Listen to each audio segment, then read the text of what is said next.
Hello, Little Woman fans. I hope you are all doing great today. And today's comment shoutout goes to the Lady in Silver.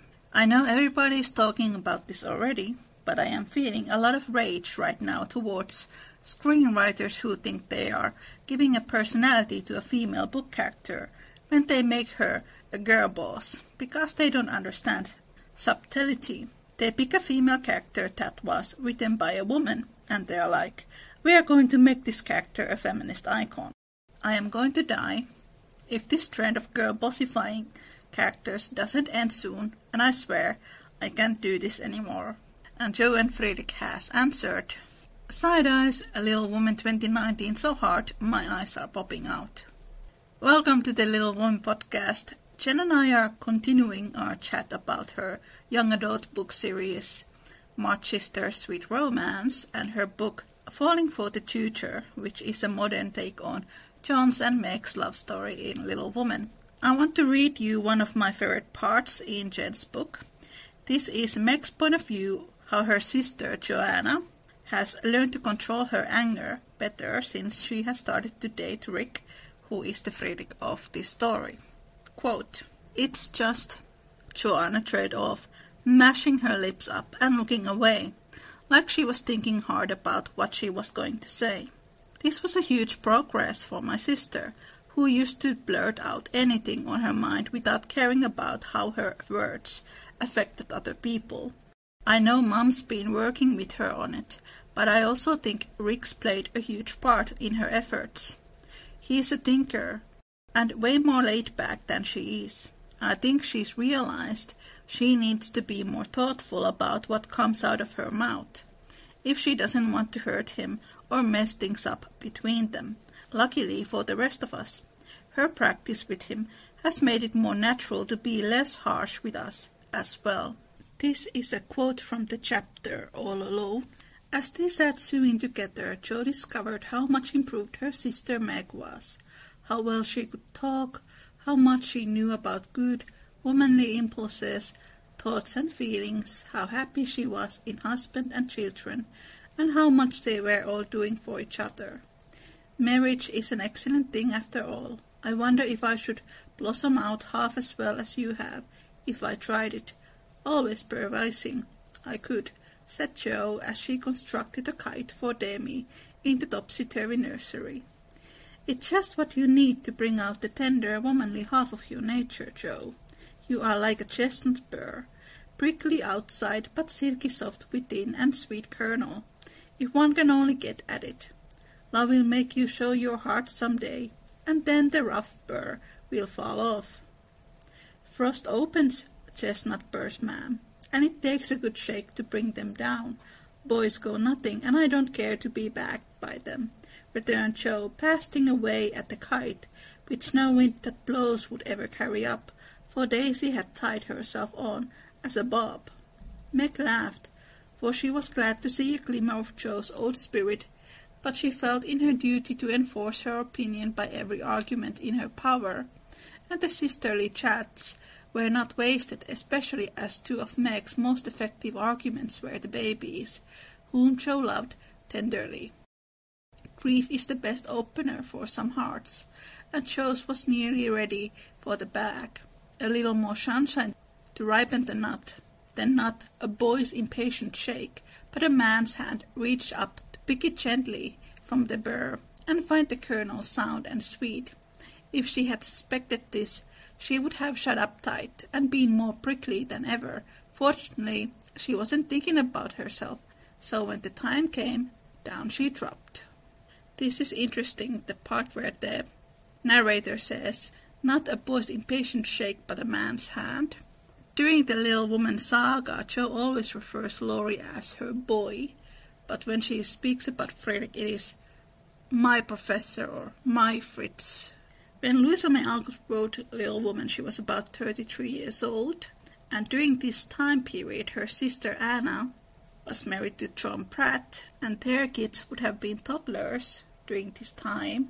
So I can imagine Louisa looking at her sister with her children and wishing that she had family of her own and envying that romance, which is what she writes in her journals. she did envy her sister's marriages.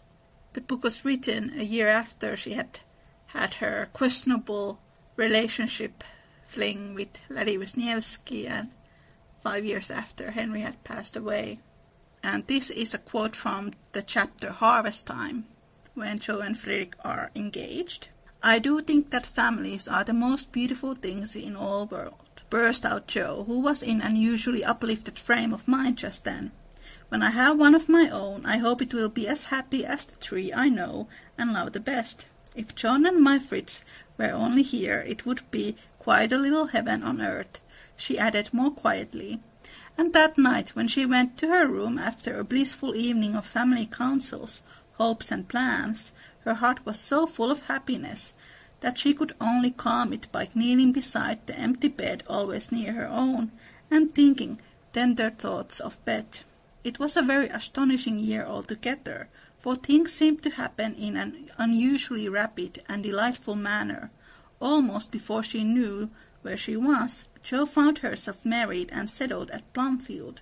Then a family of 6 or 7 boys sprung up like mushrooms and flourished surprisingly, poor boys as well as rich, for Mr. Lawrence, older Mr. Lawrence, was continually finding some touching case of destitution and begging the bears to take pity on the child, and he would gladly pay a trifle for its support.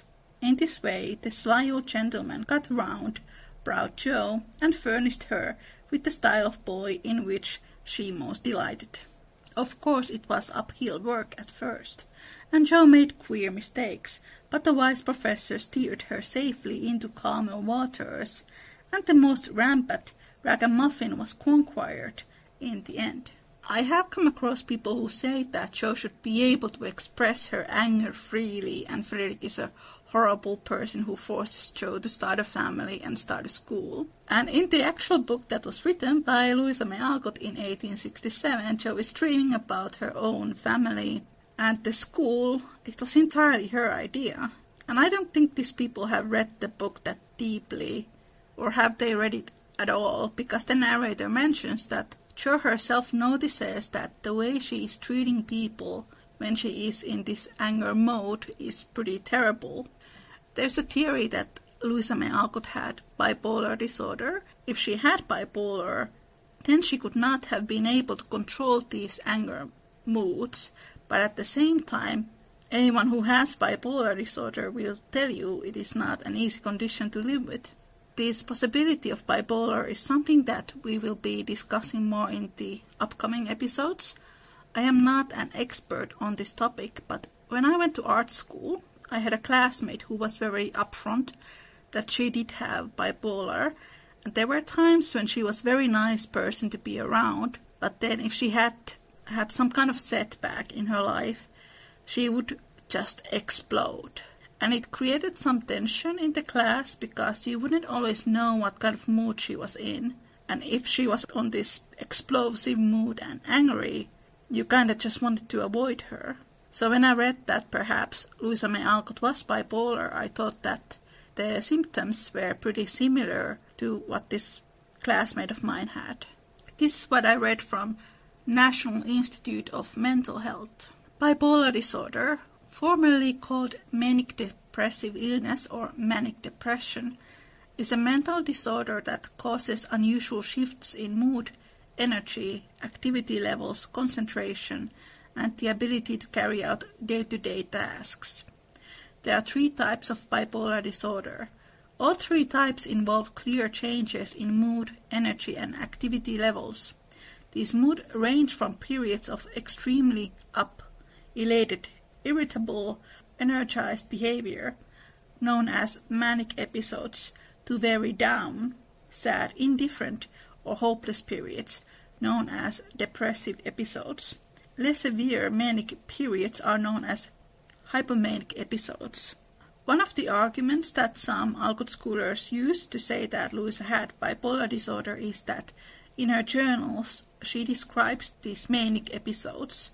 Louisa calls them as vortex, where she was so absorbed into writing that she forgot everything around her, and that was often followed by a period of depression.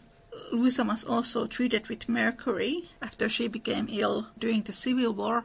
Mercury was believed to be a viable medicine during this time period, but it was slowly poisoning her, so the mercury treatment probably contributed into these mental health problems. People with bipolar disorder experience periods of unusually intense emotion, changes in sleep patterns and activity levels, and uncharacteristic behaviors, often without recognizing their likely harmful or undesirable effects.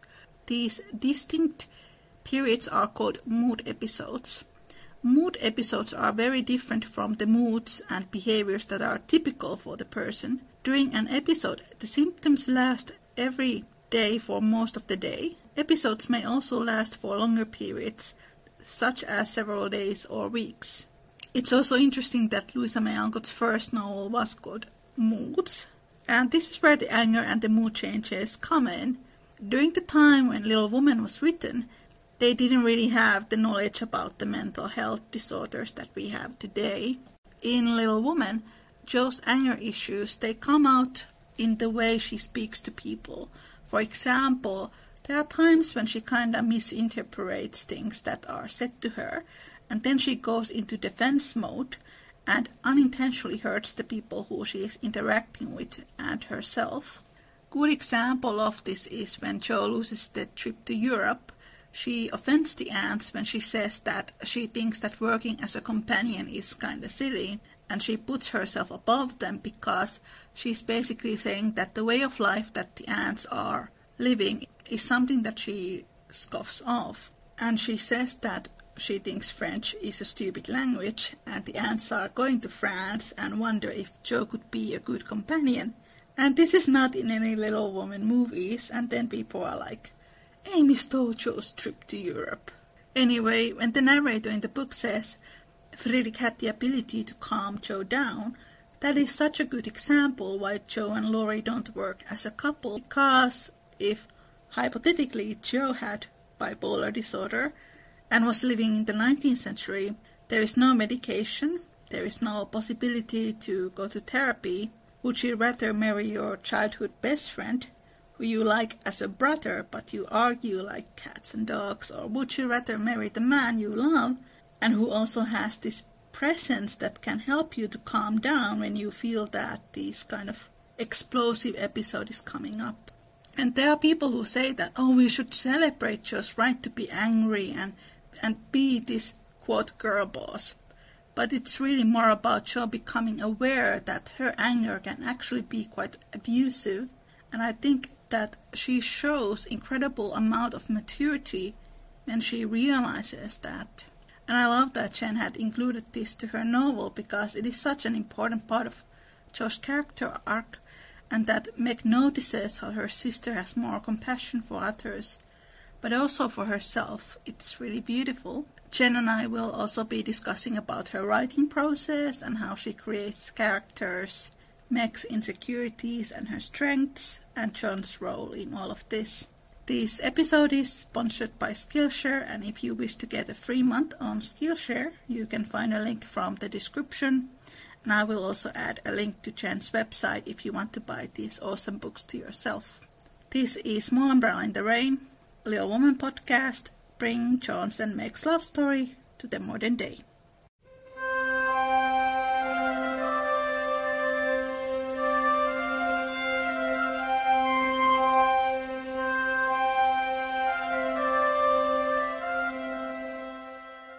I think I already mentioned this to you. I really like the part where Meg says that Joanna has learned to control her temper better recently when she has started to date the other guy. Oh, yeah. Not the Lawrence boy. Not that one, the Frederick character. One thing that was different from mine is that in Louisa May Alcott's, Jo is the very last romance. Yeah. But with mine, I wanted Jo, because everyone kind of thinks of Jo when they think of Little Women. So I wanted to start things off. She's kind of the more exciting character, usually. So I wanted to start off with her. But then I ran into the issue in the future books, wait, he's already here. So how do we work Friedrich in to the other storylines? So that was interesting to have to figure out. I thought it was nice how you can see them now through these other characters from their eyes. The way Meg sees how good he is to her. Mm-hmm. Meg sees her sister becoming this person that she's meant to be because of this other guy, how he helps her.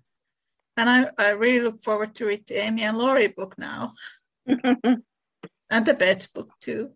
The Beth one was definitely the most challenging one because there's no backstory. There's nothing in the original. Just here's Beth. She's shy and plays the piano and has cats and dolls, and now she dies. So it was a lot more kind of going on a character outline than a fully formed character and relationship. So that one I kind of had to do a lot more original story for than I did the other ones. There's so much Amy and Laurie in both Good Wives and Little Women that then for my last book, it kind of made up for having to make stuff up because there was so much to draw from. I look forward to read both of them. Yeah, Beth is interesting because it's kind of funny because when I read the Finnish version, I got this impression that she had a crush on Laurie. But when I read the English one, I wondered, like, did she have a crush on him or not? Because I think maybe it was the translation that kind of romanticized him in her eyes a bit more than the English one. But then I read that Louisa Alcott had a secret admirer, or that she had a crush on someone. So I was like, maybe my childhood Laurie and Beth romance had some kind of base on reality. Maybe. That was interesting. I just always thought that Jo thinks Beth has a little crush on Laurie. And then later she finds out it was because she kept staring out the window and she thought that Beth was staring after Laurie and she was quieter and more flustered. And so she was seeing all these signs of having a crush or being in love. And later Jo, I think it says that Jo realizes it was because Beth was realizing she was not going to get better. True. And it was kind of more the coming to terms, I guess, with her mortality. I read that Lizzie Alcott had a crush on some neighbor boy and that Louisa May Alcott thought that she was in love with somebody. I didn't know that part, so that's, well, maybe. When I read the Finnish version as a child, and I thought, okay, maybe Beth has a crush on Laurie. Now I think, okay, maybe that was validated. But then I read the English version. I didn't feel that she had a feelings for Laurie that were romantic, only like sisterly feelings. Very interesting. Yeah, it is. All kinds of fan fictions we could have here. Yeah. And just that she did have a crush on somebody. I will look forward to read your book. Beth is a very mysterious character. She is, because there's just not a lot about her. Some of the research that I've read about Lizzie Alcott, it feels very one-dimensional, but maybe it's because people tend to read her through Beth's character. Probably. Do you have a favorite Meg on movies or Little Women adaptations? Well, I love almost everything about the 1994 one. So I like that actress. I also really liked the Meg in the modern adaptation movie. The 2018. Yeah, I really liked her. Those two are good ones. Yeah, those two I think are my favorite Megs. I think Trini Alvarado in the 1994 film is maybe closest to the book Meg. She did play it pretty close to the original. She has that quiet strength that the character needs. She does. One thing that I liked in the modern version is the way it kind of shows how the family was very religious. Meg, she goes to parties, she drinks, but then she also has these very conflicted feelings about being there, being part of the social crowd and the popular kids there. It kind of played on her fate, that adaptation. That version made very clear that their father was like a pastor. Religious, a chaplain. And the family was quite different to the other people in the town. When I grew up, my best friend came from a very religious family. So I kind of felt that she had some similar experiences when we were growing up. Okay. She always felt guilty after she drank something like alcohol, or even if she smoked, like she always felt really guilty afterwards. So maybe the March sisters would have been like that because, in the book, they don't like to drink, and they have some pretty strong views about Laurie when he smokes cigarettes. Right, goes to the billiard place. Yeah, all these things that were not seen very appropriate back then. Right. So I can see Meg feeling quite conflicted by those things. There's one thing that I really love when I read Little Men again. There's this moment where Fredrik says that he stopped smoking because he wanted to show good examples for the students. Okay. And I really like that. I didn't remember that part. That's interesting. It's funny because Jo is so not happy with Laurie when he smokes, but she doesn't have problems with Fredrik smoking. That is funny. They say that love makes us blind. Yes. That was funny. Laurie gave up smoking for Jo, or he says he did. But Fredrik gave up smoking for the students, apparently. The students, yeah. Well, and I think that also goes back to how people see the mothering aspect, how Jo would kind of mother Laurie. That's so true. She would want to be telling him what he shouldn't do, and Fredrik, what she was never trying to be a sisterly or motherly role with. No. He can make his own decisions, but she's gonna tell Laurie what he should not be doing. Yeah, that was so fun to read. Yeah, I didn't realize that. That is funny. Yeah, last time I read it, I highlighted all the Fredrik parts so I can make it to the podcast someday. I haven't read Little Men very many times. I've read Little Women over and over and over and over, and I like Little Men, but I just haven't read it maybe once recently, because I wanted to kind of know where that went as I was writing mine, and then once when I was younger. But I don't know it nearly as well as I know Little Women. Yeah, I've read Little Men many times when I was younger, but I haven't really read it as an adult. Now I have read it a couple of times for the podcast. I liked in Little Men just seeing the grown sisters and their husbands interact, and how they're still friends, and how Laurie is still the fun uncle who comes in and riles them all up and then is like, well, bye. Jo is stuck trying to calm them down for bed or whatever. Stuff like that I found funny. Well, Little Man is also heartbreaking because we lose John in that book. I know. I saw as I was reading it, because I didn't remember much about it at all when I read it when I was younger, and I'm reading it, and I think the chapter is named John Brooke or something, and I'm like, oh no.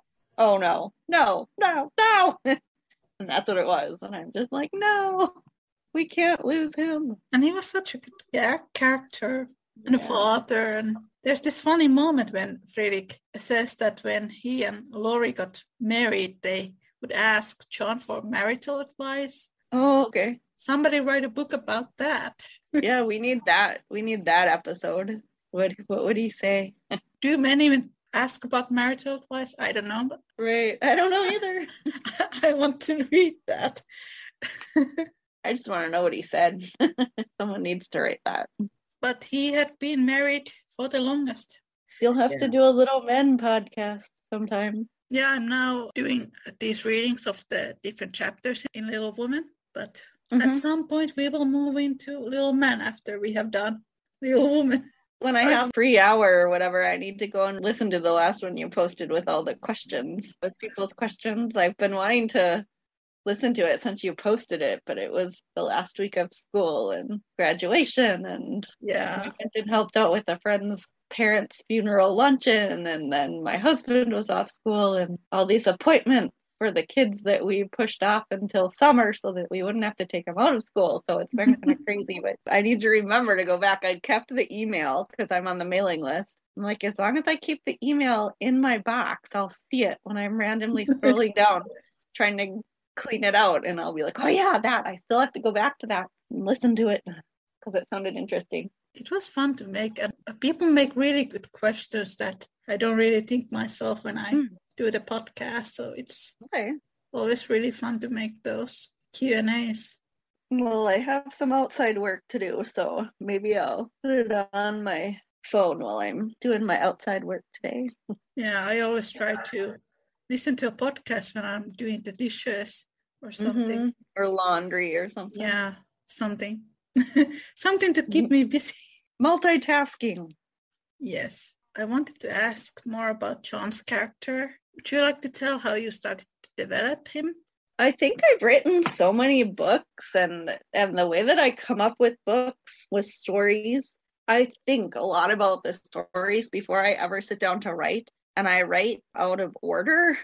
A lot of people sit down and they start with the first word of chapter 1, and the last thing they write is the last word of the last chapter, and then they go back and edit it. But I don't really write that way, so I skip around, and if I have an idea for, I think this would be a funny scene, or this is an important conversation I want to get in, I'll write that part. So I write the pieces and then I put it all together. That's kind of a hard thing for me to answer because I don't sit down and a lot of people will sketch out their characters, like this is what they look like and these are their characteristics and this is their backstory.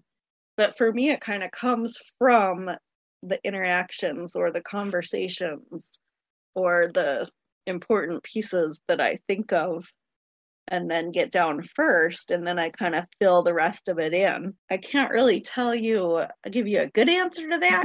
Kind of what I did was, or watching the adaptations and reading the original, I would make note about things that the original character did or said or his backstory, and then I just kind of, as I was writing, kind of tried to incorporate those and modernize them and add a little bit of my own flair, which kind of came together each draft. My characters become more concrete and more well-rounded because I am kind of fleshing it out. My first drafts are not very complete.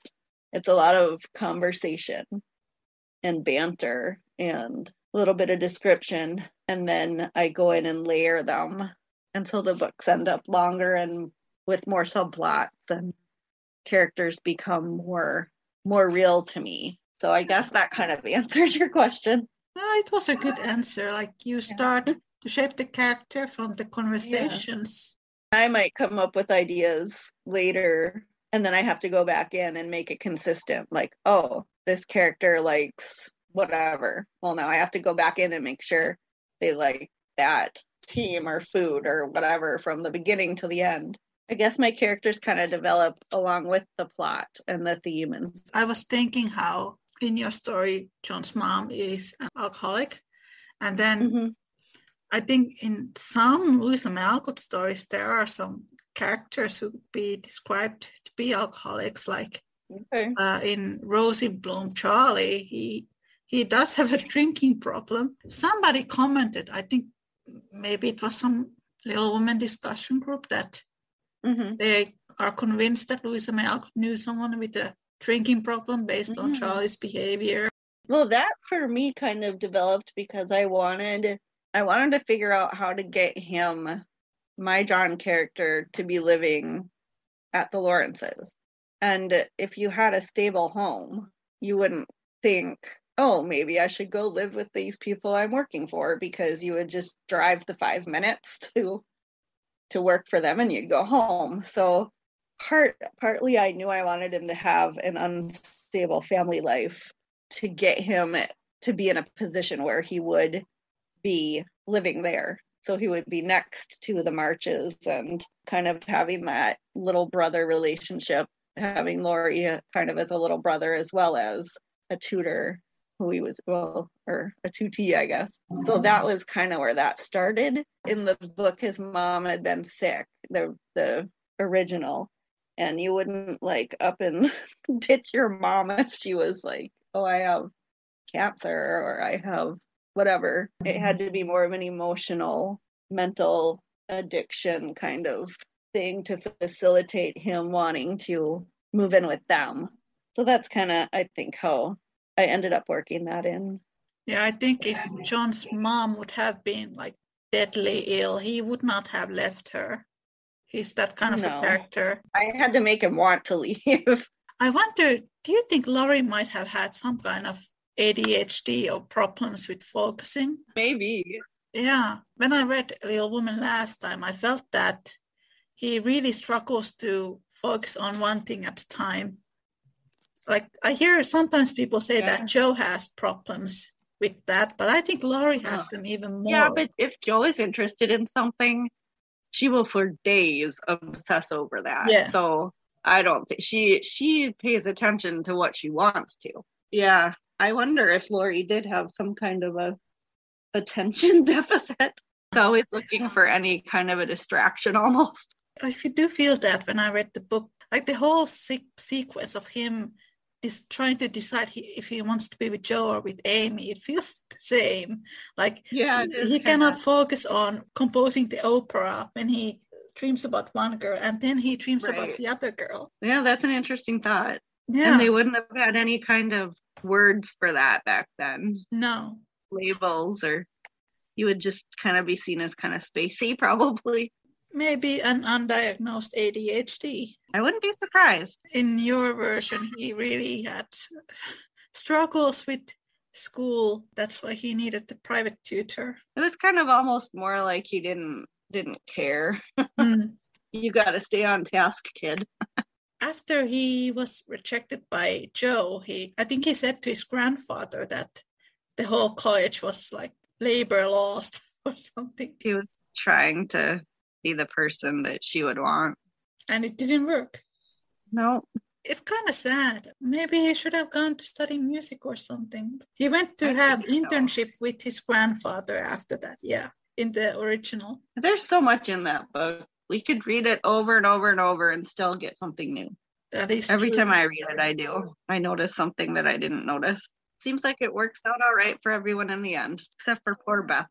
So in your version, Laurie's mom was a musician and his father was also a musician. His mom was a music teacher and his dad is like a famous musician in mine. And his grandfather didn't like his mom. Didn't want her to get involved in all that stuff.